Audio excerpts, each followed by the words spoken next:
Hey everyone, this is Karen Waksman, founder of Retail MBA. Today we'll be talking about licensing versus manufacturing. If you have a great product and you're trying to figure out whether or not you should license it or you should manufacture it or what you should do with it, this little training will give you some things to think about in regards to licensing versus manufacturing a product. With that said, let's get started on today's training. Let's talk about getting your licensed product into any retail store.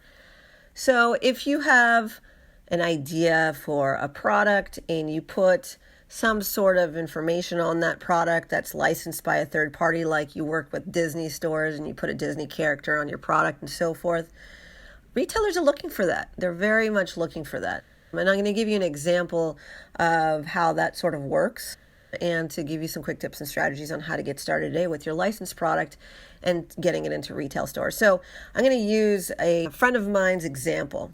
So basically, he wanted to sell his cards, his playing cards to retailers. And he went and licensed characters on from Disney on and put them on the playing cards. He was an artist and he wanted to create these playing cards and he liked the Disney characters, and so he made these little Disney character cards. So basically he created these cool things. He set it up with the licensing company. He was able to do it legally.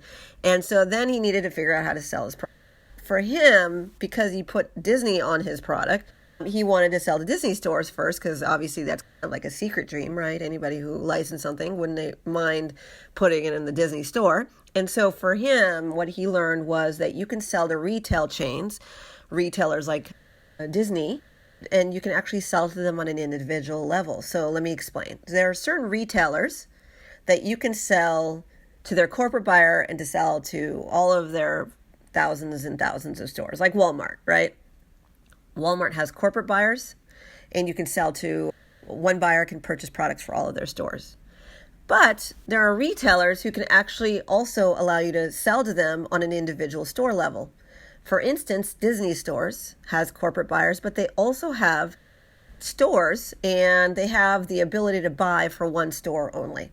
So because my friend understood that, he basically went and got in his car and drove to the local Disney store and deliberately went to the store manager and said, I have these playing cards. And he knew what to say and what to do, the appropriate things. And the store manager said, oh, these are interesting. Okay, when we set up that kind of product, I will let you know, and now you're in our database and I'll be interested when I'm interested. And shortly after, he got his playing card into Disney stores and he opened up to one account, and then he went to another store and he opened another account and so forth. The point is that Disney store has corporate buyers, but then he went on an individual level and opened accounts with Disney store and so forth. And he started selling a bunch of his playing cards, and it was a licensed product. So that's really, really exciting. Now, remember when I mentioned Walmart, Walmart does have corporate buyers, but they also sell on an individual store level as well. Not all retailers do, but a lot of them do. So with Walmart as well, he could have gone and tried to sell to Walmart on a local basis. Now, Walmart's a little bit different in that you driving to that local store will be okay, but the actual paperwork is filled out by Walmart corporate. And so there's a little bit more paperwork to do with Walmart. You can't just at once upon a time, you were able to just drive to a local Walmart and get your product into that individual store, selling to the store manager. Now you actually have to fill out paperwork through corporate, but it is for one individual store. So my point is that there are retailers who buy on a national level, but they also buy on a local level. And any one of them would be interested in a licensed product if it made sense for their stores and so forth.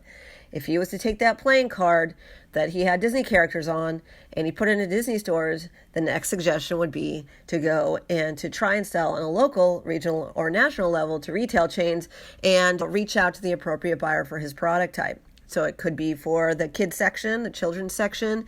It could be for a fun thing for certain times of years and so forth. And so it's absolutely possible to get your licensed product into stores. So anyways, I hope that provided value for you. The point here is just to tell you that any licensed product is welcome at retail chains. You just have to set it up appropriately. And then you can sell to retailers on a local and or national or regional level and so forth. And if you want to learn exactly how to do that, how to speak to buyers to get them to buy, what words to use in a very simple, straightforward way, even if you have zero sales experience or buyer relationships, or even if you're an advanced seller and just don't understand retail chains, or maybe you're not getting into stores, definitely take a look at what we're up to, retailmba.com. I've personally taught tens of thousands of product companies across the globe on how to make money with their physical product. And so the information that is time tested, proven, and we consistently support people across the globe on getting products into stores wherever they are in their business and so forth. Otherwise, please subscribe to this channel. Be on the lookout for the next training that we create. Love your commentary and so forth. Hopefully you like this training, and I wish you the best. Otherwise, take a look at retailmba.com. Thanks so much.